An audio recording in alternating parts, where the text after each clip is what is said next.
We are going to continue on with some more writing ionic compound names, this time with a little bit of a twist. In the last video, I said that ionic compounds are made up of a metal and a non-metal. So typically something from this left side of the periodic table combined with something from this right side here. There are other types of ionic compounds that can be done, except instead of using strictly the metals and non-metals from the periodic table, we swap those out with what we call polyatomic ions, ions that are made up of multiple elements. Here are some examples of them.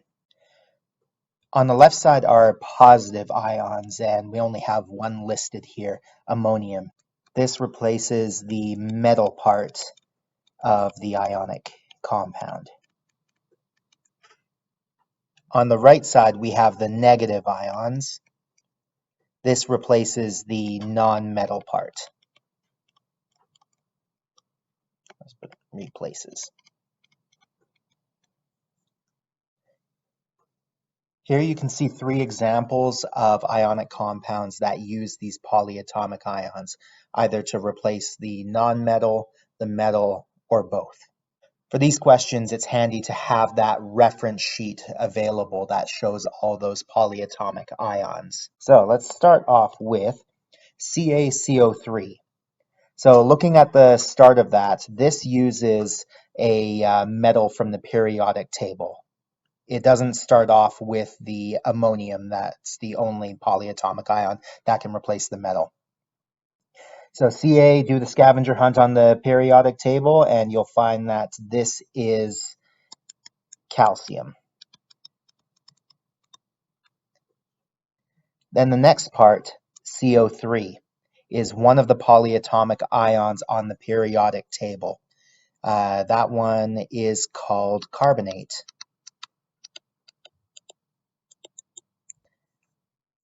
And that is our question done.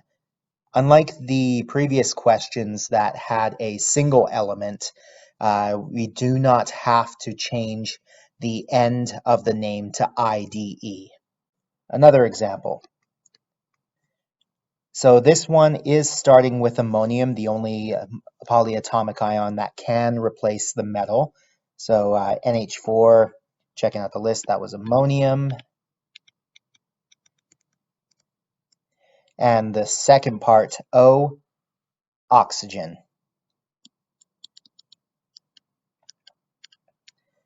Now, just like the previous video, we are going to have to change that oxygen to IDE on the end. It's just the polyatomic names that you do not have to change on the end. So this now becomes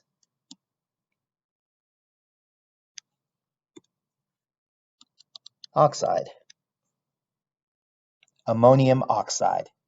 Now, finally, we have both metal and non-metal replaced by these polyatomic ions. Let's move that over there. So this starts off with ammonium again.